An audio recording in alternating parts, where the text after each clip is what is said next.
Hi there, how's it going? I'm Kingdom Gambit. I just made this YouTube channel to try and show people how to play chess at the 1300 level and not being explained by people that are much better than them that maybe don't see the same things that we see. Anyway, y'all, today I played a game.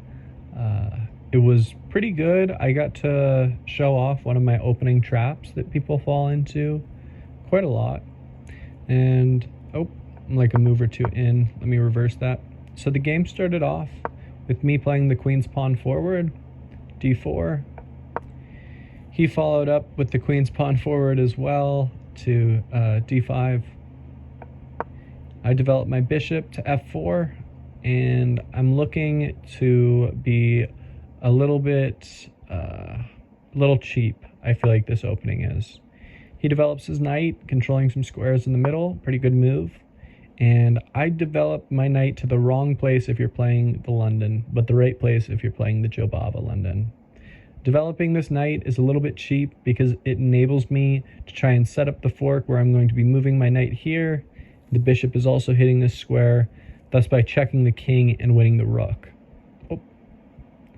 He follows up with moving his knight, which is the incorrect move. If you ever see this move, what you want to do is make sure the knight does not get there. I see a lot of people playing a move like this, which I would say is fine.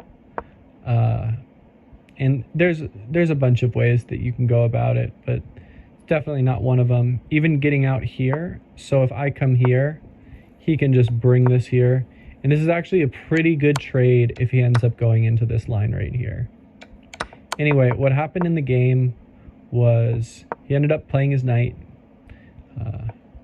and I hit him with the knight there. And basically in this position, there's a couple ways to defend. One is just moving the rook over here, and I believe that it's better, but I obviously don't play against this, sorry about that, that often.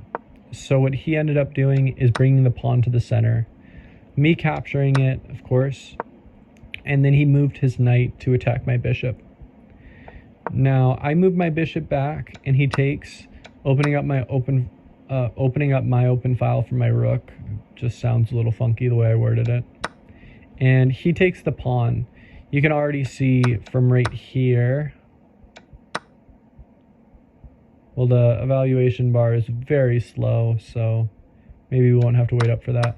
But around this move, the evaluation plummeted almost a whole point for black. I think it was 0.6 or 0.7 when it first came out. But anyway, I take with my queen, which is a really fun move, kind of a queen sacrifice, if you will. And he takes back, and this actually equalizes the position. I don't know what the correct follow-up was, but actually no, never mind. Now I'm at a 2.7 advantage. I need to stop reading the screen there. And I end up forking him, winning my queen back. Really fun move if you haven't learned it.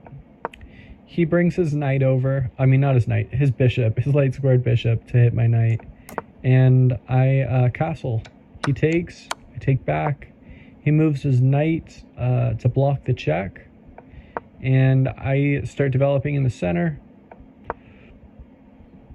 He's wanting to get out his dark squared bishop, but what he doesn't spot is when I move my bishop here, he has no defense, no pieces can guard the knight, so he's actually dropping another minor piece. He gives me a check.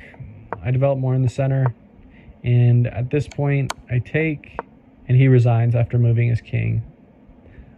This was a short game. It only took me about 1 minute and 4 seconds, and this is a rapid game, but I ended up playing at, I believe, a 92% accuracy, and it's a very fun opening trap. If you want to look up anything about the Jobava London, I plan on covering it more in the future. It's very fun, it's very trappy, and basically if you're under, I would say, 800, well, not under, but in between 800 and maybe 1200 to 1400, it's a very fun opening. It's probably even better past those elos, but that's where people are probably going to fall into the same traps that I'm doing.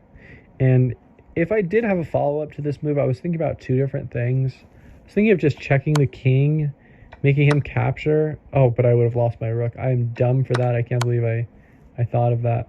Maybe he should have continued the game, because if I did that, oh my goodness, didn't even think about him taking, and then me taking here, him taking there. How would that how? I think that still looks pretty good for white. I have a big pawn majority, but it would have at least been a game at that point. Thank you for watching. Leave a like and subscribe if you enjoyed the video, and have an awesome day.